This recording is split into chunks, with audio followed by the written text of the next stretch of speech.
ہم سب ڈاکٹر ذاکر نائک صاحب دامت برکاتہم کی کے استقبال میں یہاں جمع ہوئے ہیں اور مجھے میزبانی کا شرف اللہ نے بخشا ہے۔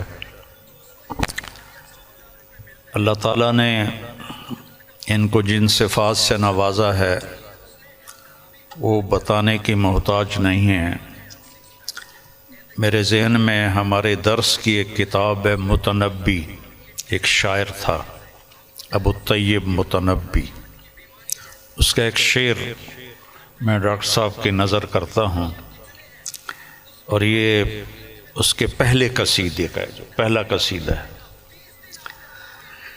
مضت الدہور فما اتین بمثلہ لما اتا فعجزنا عن نظرائہ، کہ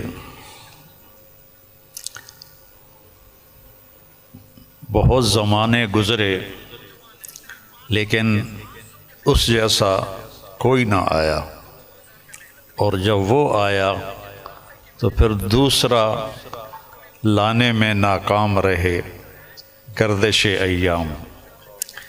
تو یہ شعر اب میں نے 1974 میں متنبی پڑھی تھی، تو ان کی برکت سے شاید کوئی میری یادداشت بھی ٹھیک ہو گئی، تو مجھے یہ شعر اچانک یاد آیا کہ اللہ نے ان کا مثل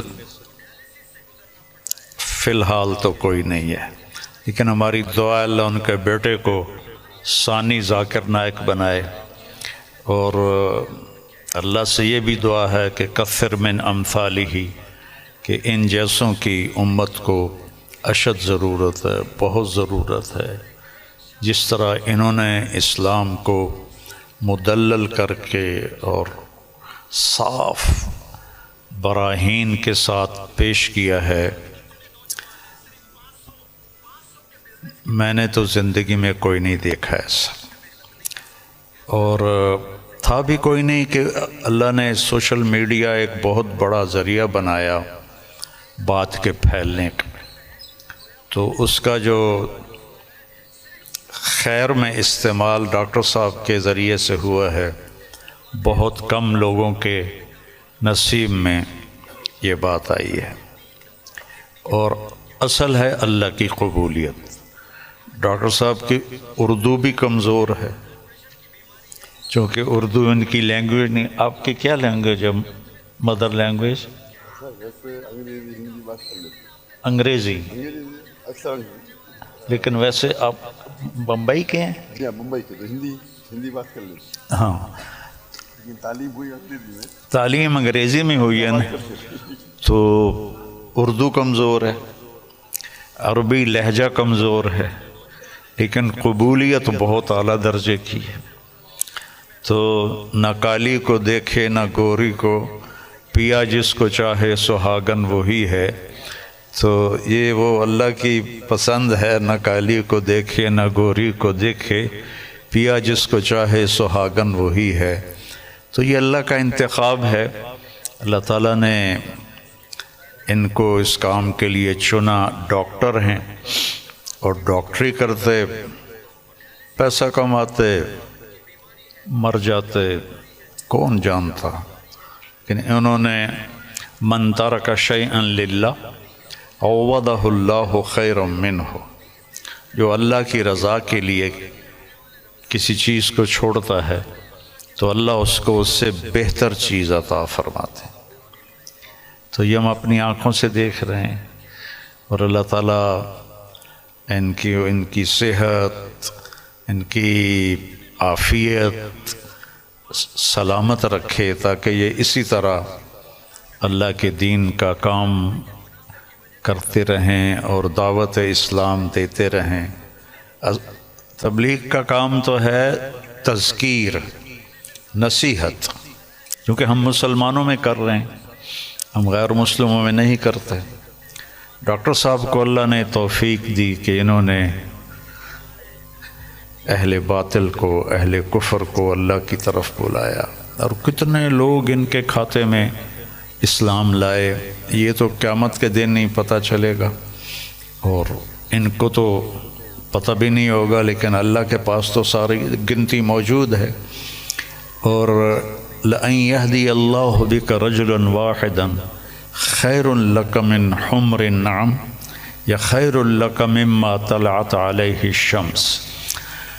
ایک آدمی کا تیرے ذریعے سے ہدایت پہ آ جانا، ہدایت تو اللہ دیتا ہے، نبی بھی نہیں دے سکتے، ایک آدمی کا تیرے ذریعے سے ہدایت پہ آ جانا پوری دنیا کے مل جانے سے بہتر ہے، پوری دنیا۔ تو بس یہ میں تھوڑا سا چاہتا تھا کہ جو کہ یہ میرے مہمان بنے ہیں، لیکن تھوڑے سے کلمات ڈاکٹر صاحب کے بھی ہم سننا چاہتے ہیں۔ الحمدللہ والصلاة والسلام علی رسول اللہ وعلی آلہ وصحبہ اجمعین، اما بعد، ومن احسن قولا ممن دعا الی اللہ وعمل صالحا وقال انی من المسلمین، رب اشرح لی صدری ویسر لی امری واحلل عقدۃ من لسانی یفقہوا قولی۔ میرے محترم مولانا طارق جمیل صاحب، میرے محترم مشائخ، میرے بزرگوں اور میرے بھائیوں، السلام علیکم ورحمۃ اللہ وبرکاتہ۔ جیسے کہ مولانا صاحب نے فرمایا کہ میری تعلیم انگریزی میں ہوئی ہے، تو ظاہر ہے کہ اس اردو تقریر میں غلطیاں ہوں گی، تو امید رکھتا ہوں کہ آپ اس غلطیوں کو نظر انداز کریں گے۔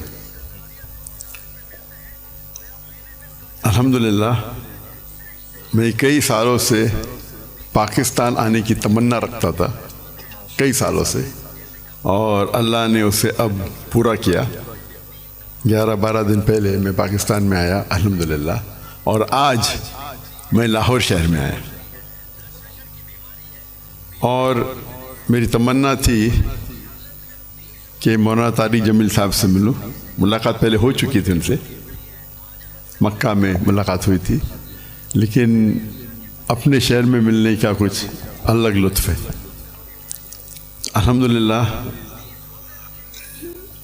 آج مجھے بہت خوشی ہو رہی ہے، اور جب میں پاکستان میں آیا تقریباً 11 دن ہو گئے، مجھے بہت خوشی ہو رہی، جو جذبہ پاکستانیوں کو